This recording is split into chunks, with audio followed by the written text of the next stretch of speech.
और अब cyber crime की बड़ी बात। देश में साइबर अरेस्ट के मामले दिनों दिन बढ़ते जा रहे हैं। साइबर अपराधी भोले भाले लोगों को साइबर अरेस्ट करके उनके बैंक खातों से उनकी गाड़ी कमाई को उड़ा लेते हैं।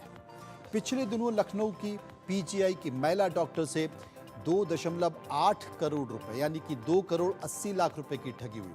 ठगों ने सीबीआई अफसर बनकर अपने जाल में फंसाया। डॉक्टर को 6 दिन तक डिजिटल अरेस्ट रखा, उनसे 7 अलग अलग खातों में पैसे ट्रांसफर कराए। डॉक्टर से कहा कि आपका नाम जेट एयरवेज के मालिक के मनी लॉन्ड्रिंग केस में आया है, बचना चाहती हैं तो पैसे ट्रांसफर करिए। पैसे भेजने के बाद भी ठगों की डिमांड बढ़ती चली गई। तब डॉक्टर को ठगी का शक हुआ। पीड़िता ने 10 अगस्त को साइबर क्राइम थाने में रिपोर्ट दर्ज कराई। तब जाकर मामला 13 अगस्त को आया। और दूसरे केस में लखनऊ में एक युवक को साइबर ठगों ने पिछले दिन डिजिटल अरेस्ट किया। 2 खातों में करीब 70 लाख रुपए ट्रांसफर कराए। वीडियो कॉल और वॉइस कॉल पर लगातार कनेक्ट रखा। ठगों ने खुद को कस्टम ऑफिसर बताया। पीड़ित के पार्सल में ड्रग्स के होने की बात कही। स्काइप ऐप डाउनलोड कर सीनियर से वीडियो कॉल पर बात करने की भी बात कही। ठग ने यह कहा कि आपको 2 दिन सर्विलांस पर रखेंगे। इस बीच अकाउंट में जमा पैसों की जांच के बहाने खाते की डिटेल ली।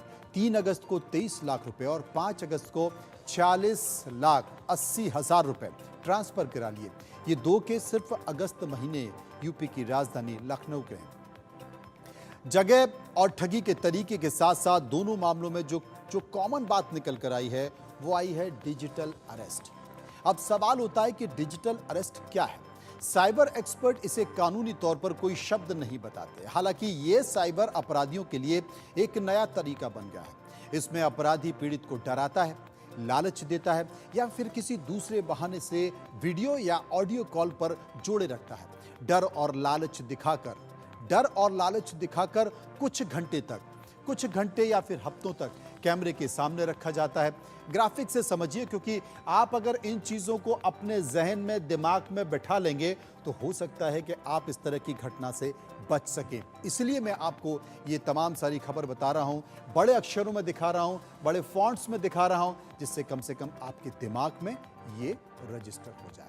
तो ऐसे कई मामले भी हैं जो सामने आए हैं जिनमें साइबर ठगों के पीड़ितों को सोने तक नहीं दिया गया। सोचिए आप, साइबर एक्सपर्ट की माने तो साइबर ठग ज्यादा ऐसे लोगों को टारगेट करते हैं जो या तो रिटायर्ड हो चुके हैं या फिर फिलहाल कोई बड़े अफसर या डॉक्टर, इंजीनियर हैं। इसके पीछे की वजह है कि इनके बैंक अकाउंट में मोटी रकम होने का गारंटी होती है। ठगों को पता होता है कि इनके अकाउंट में ज्यादा पैसे होंगे। साथ ही इनकी जिंदगी इतनी बीत चुकी होती है कि उनके पास कोने कोने से दस्तावेज कहां कहां इस्तेमाल हुए हैं ये ठीक से इन्हें याद भी नहीं होता है। आपको बताते हैं कि डिजिटल अरेस्ट के लिए क्या तरीके अपनाते हैं ठग। ऐसे मामलों में अक्सर यह देखा जाता है कि साइबर ठग खुद को पुलिस, ईडी कार्यालय, सीबीआई या इनकम टैक्स का अधिकारी बताते हैं। वो फोन भी करते हैं।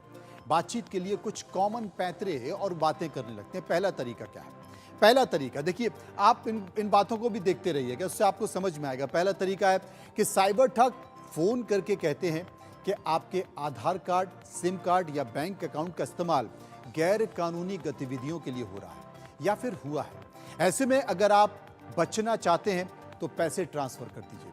दूसरा तरीका ठग फोन पर यह कहते हैं कि विदेश से आपके नाम कोई पार्सल आया है जिसमें गैर कानूनी सामान है। ठग फोन कर खुद को कस्टम या फिर नार्कोटिक्स कंट्रोल ब्यूरो का कोई बड़ा अधिकारी अपने आप को बताते हैं।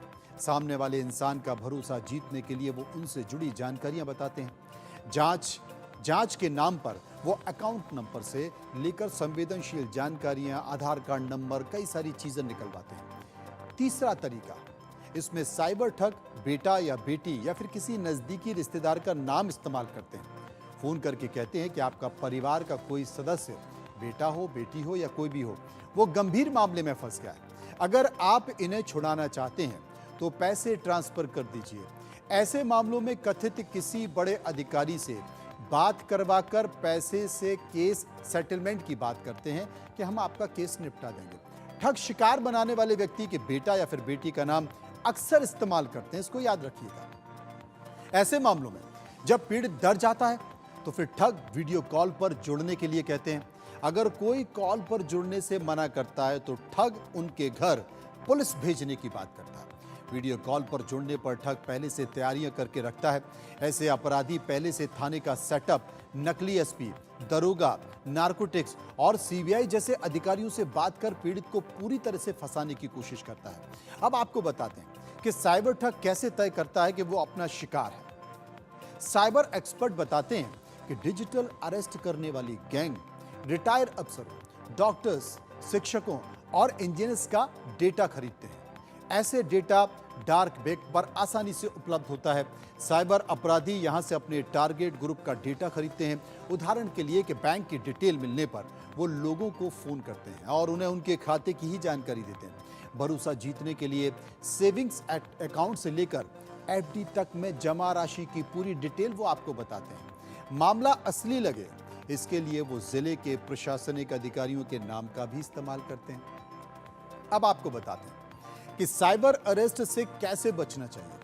कोई नंबर पर या व्हाट्सएप ऑडियो या वीडियो कॉल करके वारंट जारी होने की बात करे तो ये झूठ है, इस पर आप भरोसा ना करें। कोई पार्सल ऑर्डर किया हो या फिर भी पार्सल को लेकर कॉल आए तो ऐसे कॉल पर आप भरोसा ना करें। आप अपनी जानकारी को साझा न करें। वो कह सकता है कि आपके नाम का एक पार्सल आया है, वो ये बोल सकता है कि आपके नाम के पार्सल में कुछ ड्रग्स है, कुछ आधार कार्ड हैं और वो पकड़ा गया है, उसे पकड़ लिया गया है, आपका आधार नंबर ये। आप बिल्कुल भरोसा मत करें। फ़ोन पर अकाउंट में हवाला या फिर मनी लॉन्ड्रिंग का पैसा आने की भी बात कहे तो भी ये सरासर झूठ है। भारत सरकार की कोई भी एजेंसी जानकारी फ़ोन पर नहीं देती है। आपके फ़ोन नंबर या आधार नंबर का किसी भी आपकी जानकारी के बिना किसी भी रूप में इस्तेमाल होने के मैसेज मिले तो पुलिस और बैंक को तत्काल आप सूचित करें। आप अपनी बैंक में फ़ोन करें, आप पुलिस के नंबर पर फ़ोन करें। भारत में किसी भी तरह की कानूनी कार्रवाई की जानकारी फ़ोन पर नहीं दी जाती है। कोई फ़ोन पर ऐसा करने की धमकी दे तो समझिए कि वो आपके साथ ठगी कर रहा है। बस आपको अपने दिमाग का